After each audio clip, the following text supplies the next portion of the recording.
여러분 안녕하십니까? 6월 21일 웨이코 한인교회 온라인 예배에 오신 여러분을 주의 이름으로 환영하고 또한 축복합니다.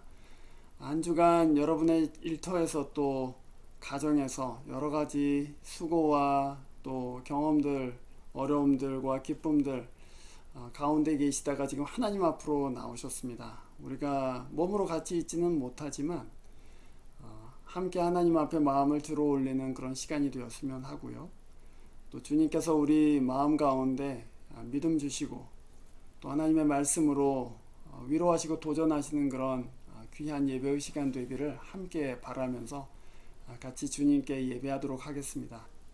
자, 이제 저와 함께 기도하겠습니다.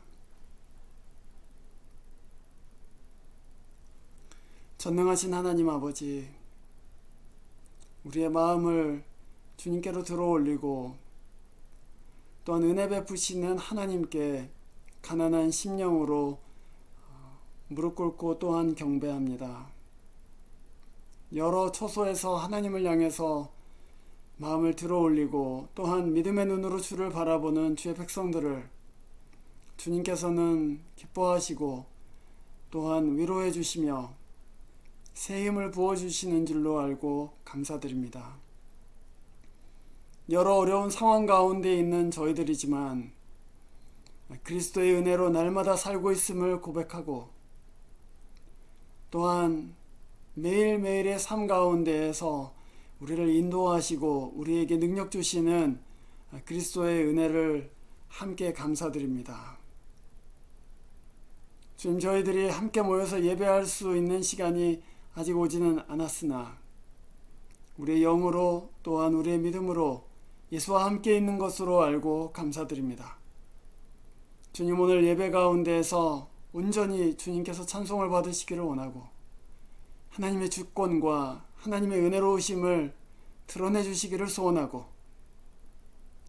말씀을 통해서 기도를 통해서 찬송을 통해서 우리의 마음을 어루만지시고 또한 믿음으로 건강하게 세우실 주님을 기대합니다. 주님 홀로 영광을 받으시고 주님이 이 세상의 주인이시며 또한 교회를 보호하고 계시는 하나님이심을 저희들에게 드러내 주시옵소서. 주님을 사모하는 모든 심령들에게 하나님께서 위로해 주시고 어두운 심령마다 또한 근심 가운데 있는 영혼들마다 하나님께서 독수리에 올라감 같은 새 힘을 이 예배를 통해서 부어 주시옵소서. 우리 주 예수 그리스도 이름으로 기도합니다. 아멘. 오늘 저희들이 함께 읽을 하나님의 말씀은 사도행전 1장 1절부터 11절까지의 말씀입니다. 사도행전 1장 1절부터 11절까지의 말씀입니다. 네, 여러분 오늘 이 말씀 저와 함께 읽으시겠습니다. 오늘부터 사도행전을 가지고 저희들이 여러 초대 교회의 모습들 또 사도들의 교회의 모습을 살펴볼 텐데요. 서로에게 유익한 시간이 되고 또 믿음이 새로워지는 시간 됐으면 좋겠습니다. 사도행전 1장 1절부터 11절까지의 말씀입니다. 데오빌로님, 나는 첫 번째 책에서 예수께서 행하시고 가르치신 모든 일을 다루었습니다. 거기에 나는 예수께서 활동을 시작하신 때로부터 그가 택하신 사도들에게 성령을 통하여 지시를 내리시고 하늘로 올라가신 날까지 하신 모든 일을 기록했습니다. 예수께서 고난을 받으신 뒤에 자기가 살아계심을 여러 가지 증거로 드러내셨습니다. 그는 40일 동안 그들에게 여러 차례 나타나시고 하나님 나라에 관한 일들을 말씀하셨습니다. 예수께서 사도들과 함께 잡수실 때에 그들에게 이렇게 분부하셨습니다. 너희는 예루살렘을 떠나지 말고 내게서 들은 아버지의 약속을 기다려라. 요한은 물로 세례를 주었으나 너희는 여러 날이 되지 않아서 성령으로 세례를 받을 것이다. 사도들이 한자리에 모였을 때에 예수께 여쭈었다. 주님께서 이스라엘에게 나라를 되찾아 주실 때가 바로 지금입니까? 예수께서 그들에게 말씀하셨다. 때나 시기는 아버지께서 아버지의 권한으로 정하신 것이니 너희가 알 바가 아니다.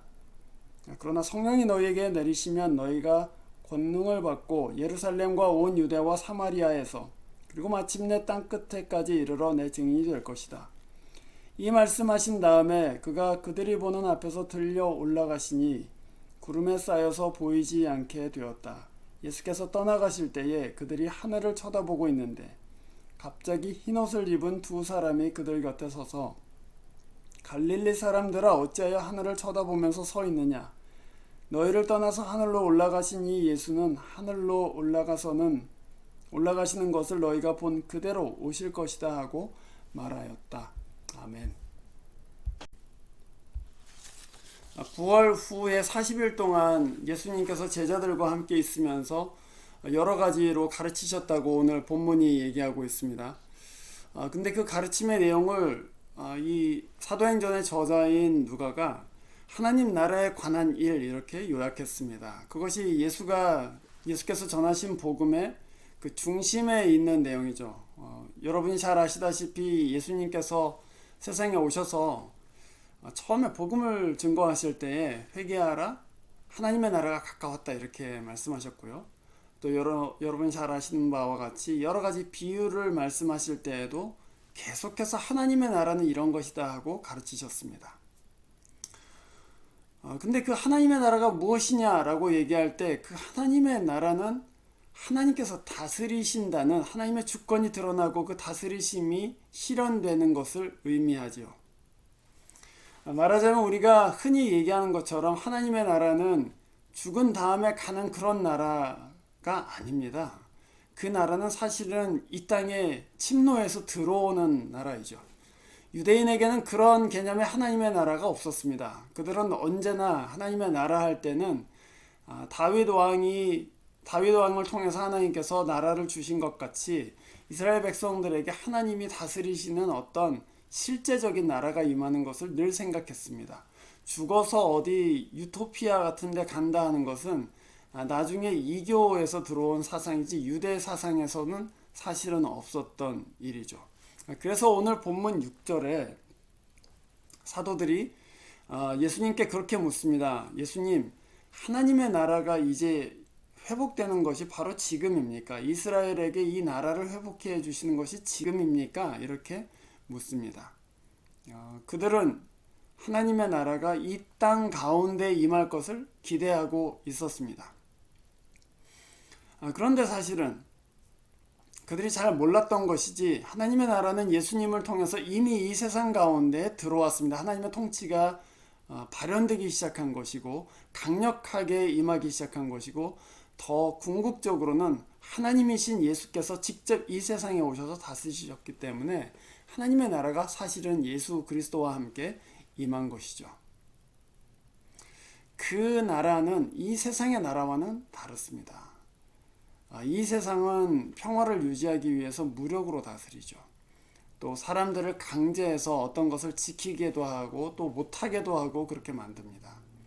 그러나 하나님의 나라는 예수께서 자기 자신을 주신 그 사랑과 은혜를 통해서 사람의 마음을 움직이고 그 중심을 바꿈으로써 하나님의 백성을 삼으시고 그래서 하나님의 통치가 무력이나 또는 강제력이 아닌 사랑과 은혜에 의해서 다스려지게 되는 나라, 그것을 하나님의 나라라고 하고 세상과는 너무나도 다른 나라가 되는 것이죠. 세상은 자기 기준에 맞지 않는 사람들을 이방인처럼 취급하고 또는 사회 저 먼 곳으로 이렇게 유배시키고 따돌리지만 예수께서 오셨을 때 그 나라에는 오히려 그 주변부에 있던 사람들을 오히려 초대하셔서 세리와 창녀와 죄인들이 하나님의 나라에 들어오게 되는 그런 놀라운 일이 일어났습니다. 그것이 하나님의 나라가 세상의 나라와는 결정적으로 다른 점 중에 하나이죠. 그런데 이 하나님의 나라가 어떻게 임하는가?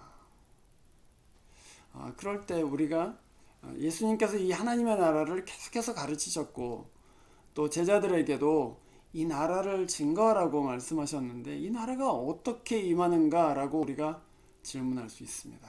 또 교회로서는 그것을 반드시 알아야 되겠죠. 왜냐하면 그리스도의 복음의 중심에 하나님의 나라가 있기 때문이고 그 나라에 대해서 증거하라는 말씀을 우리가 받았기 때문입니다. 그래서 하나님의 나라가 어떻게 임하는가라고 우리가 질문할 때 오늘 이 본문에서 세 가지로 대답할 수 있을 것 같습니다. 첫 번째는 하나님의 나라는 교회의 증거를 통해서 임합니다. 두 번째는 하나님의 나라는 믿는 자의 순종을 통해서 임하죠. 세 번째로 하나님의 나라는 성령의 일하심을 통해서 임합니다. 그래서 교회의 증거, 믿는 자의 순종, 그리고 성령의 일하심, 그 세 가지를 통해서 이 하나님의 나라가 임하는 것을 오늘 이 본문이 저희들한테 가르쳐주고 있습니다. 부활하신 주를 뵙고 나서 제자들은 이제 드디어 끝이 왔구나, 이제 하나님의 나라가 이 땅 가운데 임하게 됐구나 하고 주님께 다윗의 나라가 이제 여기에 임합니까 하고 묻습니다. 그런데 주님께서는 그때는 하나님께 달린 것이고 너희는 복음을 증거해라, 내 증인이 되라 이렇게 말씀하시고는 승천하셨습니다. 그리고 제자들을 온 예루살렘과 온 유대와 사마리아와 땅끝까지 이르러서 내 증인이 되라 하고서는 주께서 그 제자들을 파송하셨죠. 그런데 그 땅끝까지 가서 내 증인이 되라고 하셨을 때 그 말씀은 이미 하나님의 나라가 이스라엘만의 나라가 아니라는 것을 암시적으로 드러내는 것입니다. 그 나라는 온 세상을 위한 나라이죠. 아직도 이 세상에는 수많은 사람들이 방황하고 또 소망이 없이 살고 있고 죄의 권세 가운데서 살고 있습니다. 그 아래 신음하고 죽음 가운데 살고 있습니다. 그래서 온 세상에 하나님의 나라, 하나님의 통치가 회복되어져야 하는 것입니다. 그것 때문에 주께서는 제자들을 보내셨어요. 예루살렘에서 시작해서 온 유대로, 그리고 유대 땅을 넘어서 유대인들이 싫어하던 그 사마리아 땅으로, 그리고 사마리아 땅을 넘어서는 온 세계로 나가서 내 증인이 되라 이렇게 말씀하셨습니다. 그것이 하나님의 나라가 임하는 방식입니다. 하나님의 나라는 교회의 증언을 통해서 임합니다. 완전한 도래가 언제 올지는 알지 못합니다. 그거는 하나님께 속한 문제입니다. 주님께서만 알고 계십니다. 그러나 교회의 부르심은 복음을 전하는 것입니다. 하나님께서 그 주권을 통해 그 주권을 보여주실 때가 올 텐데, 그 완전히 이루어질 그 날이 올 텐데, 그때까지는 우리가 언제라고 예측하거나 또는 계시를 받았다고 하거나 그렇게 해서는 안 되는 것이죠. 그때는 하나님께 속한 것이고 너희는 복음을 증거해라 이렇게 말씀하셨습니다. 혹시라도 여러분 주변에서 언제 하나님의 나라가 임한다, 예수께서 언제 재림하신다 이렇게 성경에서 찾았다거나 계시를 받았다거나 하는 사람들이 있지 않습니까? 다 거짓말쟁이들입니다. 다 이단입니다. 주께서는 분명히 말씀하셨습니다. 그때와 시기에 관해서 너희가 알 바가 아니다. 오직 너희는 나의 증인이 되라 이렇게 말씀하셨습니다. 우리는 그때를 기다리긴 하지만 그때가 언제 올지를 예측하는 사람들이 아닙니다. 우리는 하나님의 나라가 완전히 임하기까지 이 세상 끝까지 복음을 전하는 일에 부르심받은 사람들입니다. 그것이 교회가 받은 소명이에요. 그리고 바로 그 증언을 통해서 하나님의 나라는 이 세상 곳곳에 임하게 될 것입니다. 그런데 여러분, 지금 제가 교회의 증언을 통해서 하나님의 나라가 임한다 이렇게 말씀드렸는데요. 그것이 주님이 교회에 주신 명령이죠. 그러나 신자가 입을 다물고 있다면 어떻게 되겠습니까? 교회가 복음을 증거하지 않는다면 어떻게 되겠습니까? 그러면 하나님의 나라가 임할 수 있을까요? 이 웨이코에 있는 교회들이 복음 증거하지 않는다고 생각해 보세요. 물론 여러분은 교회에서 맨날 복음 말하고 있지 않습니까? 하고 얘기하지만 물론 그렇습니다. 교회 안에서 복음이 증거되고 있습니다. 그러나 주께서는 교회 안에서 복음을 증거하라 이렇게 말씀하시지 않았습니다. 주께서는 온 세상으로 나아가서 복음을 증거해라. 모든 민족을 제자로 삼아라. 땅끝까지 이르러서 내 증인이 되라 이렇게 말씀하셨지, 교회 안에서 복음 증거하라고 말씀하신 적이 없습니다. 교회 안에서는 이미 믿는 사람들이 복음을 듣고 가르쳐지는 자리이고, 또 혹시 안 믿는 사람도 초청받아서 거기서 복음을 들을 수 있죠. 그러나 교회 안에서 복음을 증거하라고 하신 적이 없습니다. 밖으로 나가라 이렇게 말씀하셨어요. 신자와 교회가 복음을 증거하고 있지 않다면 하나님의 나라는 그들을 통해서는 임할 수가 없을 것입니다. 그러나 하나님께서는 다른 교회를 사용하실 것입니다. 다른 사람들을 사용하실 거예요. 우리가 구약 성경에 에스더가 자기 백성이 이제 죽을 위기에 처하니까 삼촌 모르드게가 가서 야 네가 그 자리에 지금 앉아 있는 것이 바로 이때를 위함인지를 어떻게 아냐 그러면서 에스더한테 그렇게 얘기하죠. 만일 네가 잠잠하면 하나님께서는 다른 사람을 통해서 이 민족을 구원하실 것이다. 그러나 너와 너 집은 멸망할 것이다. 이렇게 말합니다. 그것은 굉장히 엄중한 경고입니다. 하나님이 이때를 위해서 너를 그 왕후의 자리에 두신 것을 네가 어떻게 하냐? 네가 입을 열지 않으면, 네가 잠잠하면 하나님은 작정하신 대로 구원을 다른 사람을 통해서 일으키시겠지만 너는 하나님께 버림받을 것이다. 이렇게 말씀하는 것이죠. 저는 마찬가지로 교회도 그런 하나님의 엄중한 부르심 가운데 있다고 생각합니다. 우리가 복음을 증거하지 않으면 구원받을 사람에게 누군가 다른 사람을 통해서 하나님께서는 복음을 알게 하실 것입니다. 복음을 듣게 하실 것이에요. 그러나 우리가 잠잠하면, 신자가 입을 닫고 있고 교회가 잠잠하고 있으면은 하나님께서는 그 교회에 책망하실 것입니다. 그래서 여러분, 그러면 무엇을 해야 되겠습니까? 저는 두 가지를 반드시 해야 된다고 생각합니다. 첫 번째는 여러분의 자녀들한테 복음을 증거하십시오. 여러분, 특별히 우리가 지금 코비드 상황 가운데서 KBC가 제대로 되지 않고 있습니다.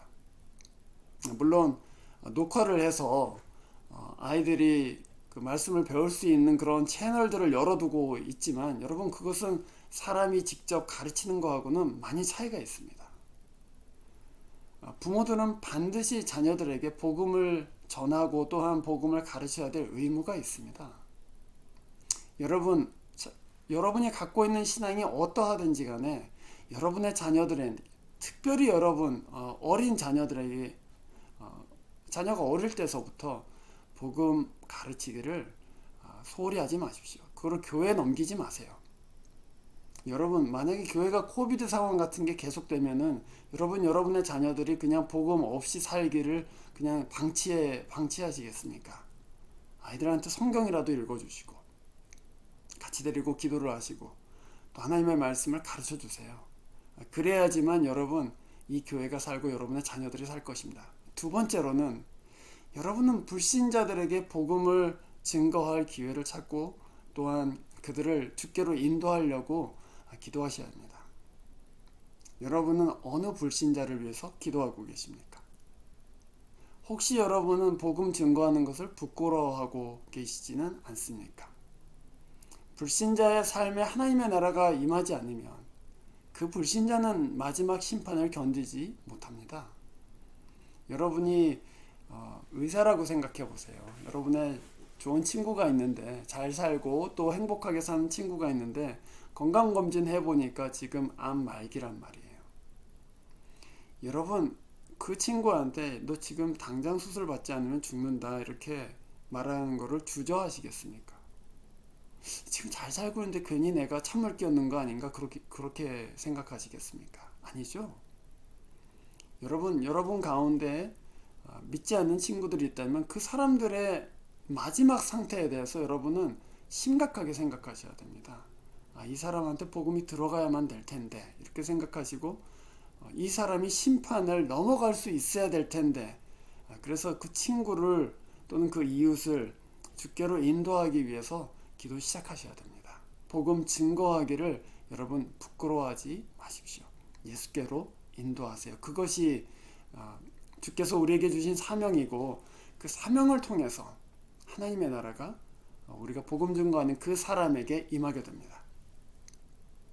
두 번째로 제가 하나님의 나라가 신자들의 순종을 통해서 임한다 이렇게 말씀드렸습니다. 아까 하나님의 나라는 하나님의 다스리심이 드러나는 것이다 이렇게 말씀드렸어요. 근데 여러분, 하나님이 이 세상을 다스리시는 것을 어떻게 알 수 있습니까? 단 하나의 방법밖에 없습니다. 하나님의 백성들이 그의 다스림에 순종할 때 하나님이 이 세상을 다스리신다 하는 것을 분명하게 알게 됩니다.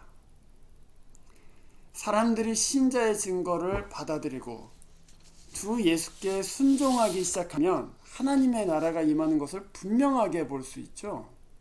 하나님이 다스리시는구나.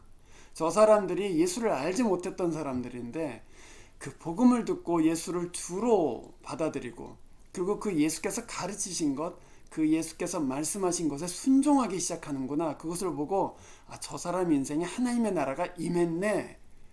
이렇게 알 수 있는 것이죠.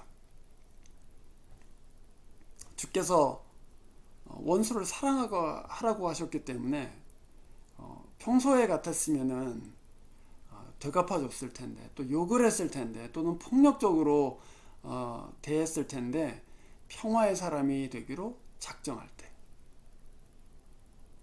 또 내 정욕대로 살았었는데 내 그 혈기대로 살았었는데 예수를 믿고 나서 인생이 이렇게 살아서는 안 되겠구나. 내가 정말 예수 믿는 사람으로 주의 형상대로 살아야 되겠구나 하고 거룩한 열망을 품게 될 때 또 자기만 알던 사람이 내가 살아왔던 이 이기적인 인생을 청산하고 내가 주를 위해서 살겠습니다. 내가 교회 위해서 살겠습니다 하고 마음을 바꿀 때 그래서 섬기기 시작할 때 희생할 때 저 사람 삶에 하나님의 나라가 임했네. 하나님이 저 사람을 다스리고 계시네 하고 알게 되는 것이죠. 모든 것이 주 예수의 주권에 순종할 때에 그 말씀에 순종하여서 자기를 희생하고 또 거룩한 삶을 살기 시작하고 또 그의 말씀을 쫓아서 내 발걸음을 옮길 때 그때 하나님의 나라가 임했다는 것을 우리가 알게 됩니다. 주님께서는 예루살렘으로부터 시작하여서 유대와 사마리아와 온 땅에 이르러 땅 끝까지 이르러 너희는 내 증인이 되라 이렇게 말씀하셨습니다. 이 말씀에 초대교회의 신자들과 사도들이 순종했습니다. 그래서 그들은 자기 지경을 넘어갔어요. 아주 싫어하고 또 혐오하였던 사마리아 땅에 가서 복음을 전했습니다. 그리고 상종하지 않던 이방인들에게 가서 복음을 전하기 시작했습니다. 여러분, 지금 우리가 예수 믿고 있지요. 근데 우리가 믿은 이 복음이 어디서 왔습니까? 1800년대에 북미와 유럽에서 일어난 학생 선교 운동에 응답해서 여러 젊은이들이 아시아로 또 아프리카로 선교사로 헌신했습니다. 그래서 1800년대 후반에 저희 이 나라에도 여러 미국과 카나다와 유럽에 있는 젊은 20살 간 넘은 선교사들이 들어왔습니다. 그 사람들이 정말 어린아이, 자기의 아이 또 젊은 부인을 데리고 이 땅에 와서 언어도 다르고 문화도 다른 이 땅에 와서 복음을 증거했기 때문에 우리가 사실은 복음을 받은 것이죠. 누군가는 하나님의 말씀에 순종하여서 발걸음을 옮겼기 때문에 자기 집을 떠나고 자기의 지경을 떠났기 때문에 하나님께서는 하나님의 나라를 동방의 굉장히 작은 나라에 드러내실 수가 있었던 것이죠. 사실은 우리와 피 한 방울 섞이지 않은 파란 눈의 젊은이들이 그 그리스도의 말씀에 순종해서 이역만리 물을 건너서 알려지지도 않은 나라에 왔다는 사실 자체가 하나님이 그 사람들을 다스리고 계신다는 강력한 증거가 아니겠습니까? 그래서 여러분이 하나님의 말씀에 순종해서 어떤 일을 할 때 세상 사람 같으면 하지 않을 일들, 하지 않을 수고를 감당하기 시작할 때 거기에서 사람들은 하나님의 나라가 저 사람 가운데 임했네 라고 볼 수 있습니다. 여러분은 그리스도께 순종하여서 무슨 일을 하고 계십니까? 여러분은 그 말씀에 순종하여서 어떤 수고를 감당하고 계십니까? 세상이라면 하지 않을 그런 희생을 하고 계십니까? 교회가 하나님의 다스림 가운데 있다는 것을 여러분 어떻게 합니까? 교회에 하나님의 나라가 임했다는 것을 어떻게 합니까? 우리 교회에 하나님의 나라가 임했다. 그거 어떻게 알 수 있습니까? 그 교회가 예배를 한다고 해서, 그 교회가 성경 공부를 한다고 해서 아는 것이 아닙니다. 그거는 종교적인 사람들은 누구나 할 수 있는 일이죠. 그러나 신자가 자기 뜻을 거슬러서 자기가 원하는 것이 아니라 하나님의 뜻에 순종하기 위해서 자기의 뜻을 굽힐 때, 자기의 유익을 위해서 하지 않고 자기의 유익과 반대되는데도 불구하고 주의 뜻을 위해서 어떤 것을 할 때, 희생할 때, 그때 그 교회에 하나님의 나라가 임했다 하는 것을 알 수 있게 됩니다. 바로 그것 때문에 사도들은 복음을 증거하고 나서 복음을 받은 사람들이 순종하는가를 깊이 살폈습니다. 순종하지 않는다면, 복음의 말씀에 순종하고 예수의 그 주 되심에 순종하지 않는다면 아직 하나님의 나라가 그들 가운데는 나타나지 않은 것입니다. 저는 이 말씀에 우리 모두가 겸손하게 반응할 수 있기를 바랍니다. 여러분은 어떻게 순종하고 계십니까? 여러분은 하나님의 나라를 위해서 무엇을 하고 계십니까? 그걸 생각해 보시고 오늘 하나님의 나라가 임하는 두 번째 통로는 바로 신자의 순종, 교회의 순종이라는 것을 깊이 생각해 보셨으면 좋겠습니다. 세 번째로, 하나님의 나라는 성령의 일하심을 통해서 나타난다, 이렇게 말씀드렸습니다. 오늘 이 본문에 주님께서 이제 승천하시기 직전에 제자들에게 말씀하세요. 너희들은 온 땅끝까지 이르러서 내 증인이 될 것이다, 이렇게 말씀하시는데 바로 나가라고 말씀하시지 않습니다. 부활을 받고 또 하나님의 그 능력이 나타나는 것을 다 봤는데도 불구하고 주님께서는 기다려라, 이렇게 말씀하세요. 오늘 이 말씀,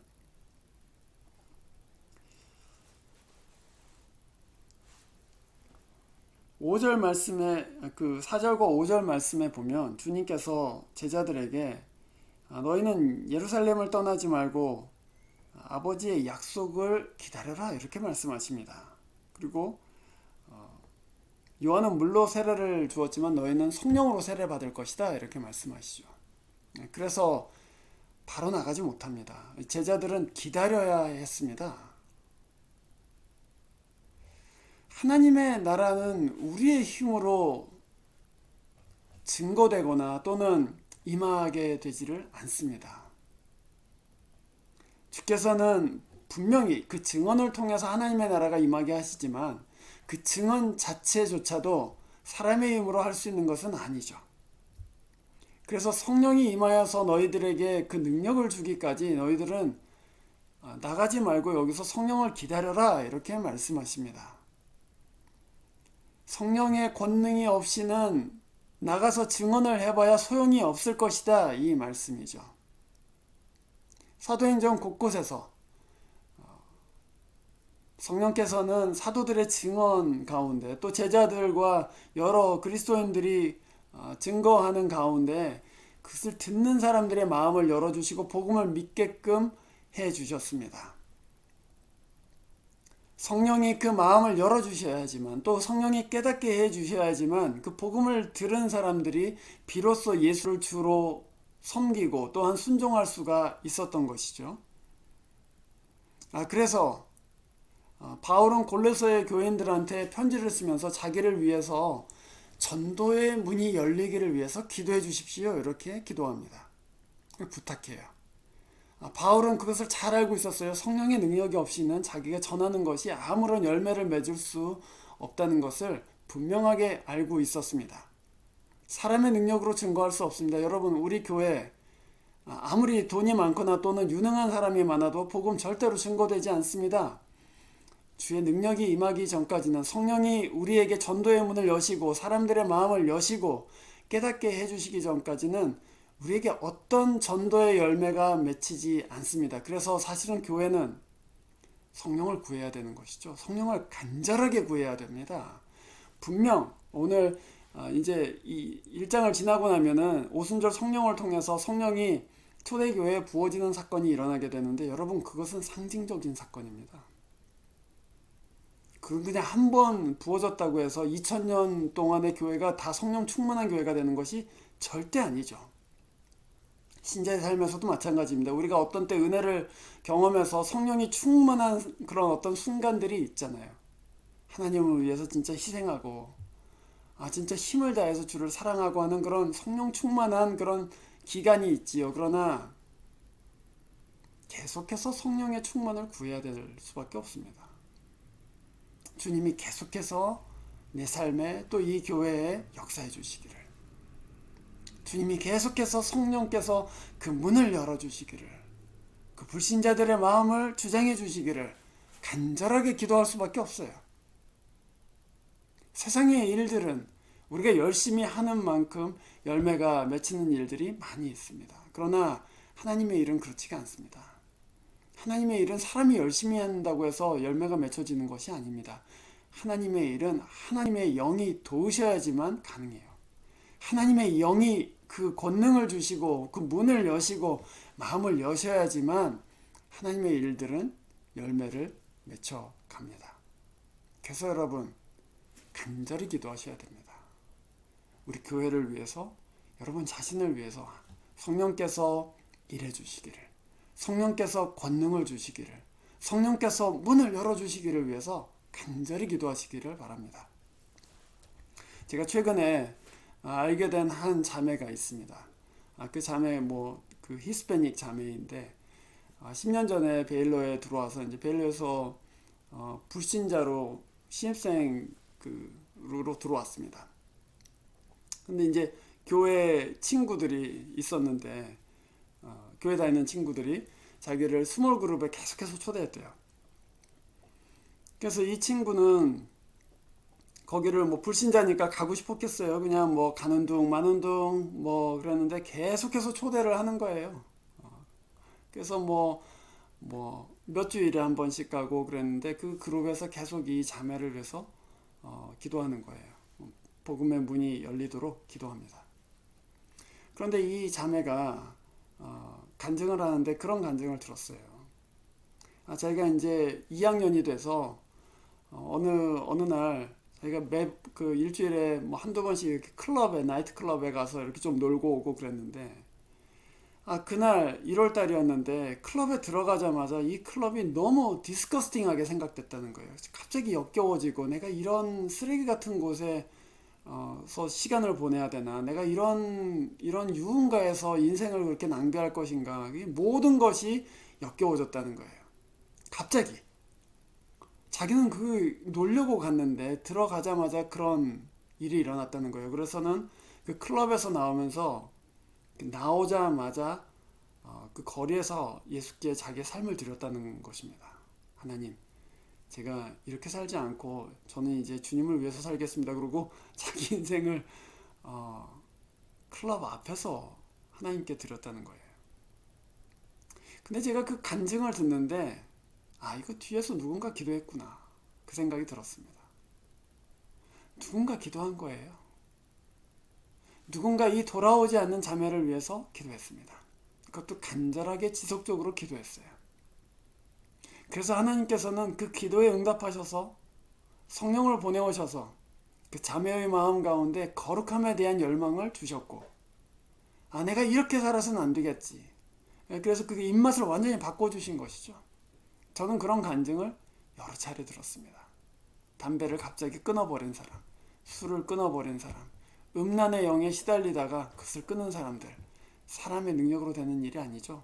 성령께서 우리에게 거룩한 마음 주실 때, 그 마음에 복음을 받아들일 만한 마음과 믿음을 주실 때 증거의 열매가 맺혀집니다. 그래서 여러분, 하나님의 나라가 어떻게 임합니까? 사실 아주 궁극적으로는 성령의 능력을 통해서만 임합니다. 그 능력을 구하세요. 교회에는 그 능력이 반드시 필요합니다. 그 능력이 없이는 우리는 주를 영화롭게 할 수가 없죠. 신자의 삶에서도 성령 충만한 삶이 나타나기를 위해서 여러분 간절히 기도하십시오. 돈을 위해서 기도하지 마세요. 건강 위해서 기도하지 마세요. 자녀들 위해서 기도하지 마세요. 제가 좀 과장해서 말씀드리는 거죠. 제 포인트는 그것입니다. 하나님의 나라를 먼저 구하십시오. 성령을 먼저 구하세요. 주님의 깨끗게 하시는 역사를 먼저 구하세요. 그러고 나면 여러분은 돈 문제에 하나님께서 책임져 주신다는 것을 알게 될 것입니다. 자녀 문제 주님께서 책임지실 것이라는 믿음이 올 거예요. 그러나 하나님의 나라를 먼저 구하지 않으면, 성령의 능력을 먼저 구하지 않고 여러분 자신을 위한 것을 구하기 시작하면 여러분은 그것의 종이 될 것입니다. 성령을 구하십시오. 교회를 위해서, 여러분 자신을 위해서, 또한 자녀들과 이웃들을 위해서 성령께서 문을 여시기를, 성령께서 역사해 주시기를 간절히 구하시기를 바랍니다. 이 말씀하신 후에 예수께서는 제자들이 보는 앞에서 승천하셨습니다. 그 이후부터는 교회는 그리스도의 물리적인 현존을 경험하지는 못합니다. 우리는 늘 그렇게 생각하잖아요. 우리도 사도처럼 예수님을 가까이서 볼 수 있었으면 얼마나 좋았을까, 그런 생각을 하지요. 그러나 여러분, 사실은 예수님께서 승천하신 것이 우리에게는 더 좋은 일입니다. 두 가지 때문입니다. 승천하시고 나서 두 가지가 일어났어요. 첫 번째는 예수께서는 성령을 제자들에게 보내주셨습니다. 그래서 성령께서는 각 사람과 교회 안에서 그 사람들을 그 안에서 인도하시기 시작하셨습니다. 지금도 인도하고 계십니다. 예수께서 이 세상에 계실 때는 예수께서 물리적인 공간에만 계셨죠. 그러나 예수께서 승천하시고 나서부터는 성령께서 모든 제자들, 그 사람이 어디에 있건 무슨 상황에 있건 상관없이 모든 신자와 교회 안에 성령께서 그것을 전으로 삼으시고, 자기의 전으로 삼으시고 인도하십니다. 그래서 예수께서 승천하신 것은 우리에게 유익한 일입니다. 그러나 두 번째로, 예수께서는 승천하시고 나서 하나님 보좌 우편에 앉아 계십니다. 그리고 신자와 교회를 하늘에서부터 지켜보고 계십니다. 그는 이제 더 이상 이 세상에 볼품없는 목수의 아들이 아니십니다. 그는 원래 계시던 자리, 하나님의 보좌 우편에 왕으로 지금 앉아 계시며, 교회와 신자가 싸우고 있는 싸움을 응원하시고, 왕으로서, 주권자로서, 하나님으로서 교회를 보호하고 계십니다. 그분은 우리를 불꽃과 같은 눈동자로 지켜보시고, 그가 자기의 종들을 위해서 하나님 보좌 우편에서 간구하고 계십니다.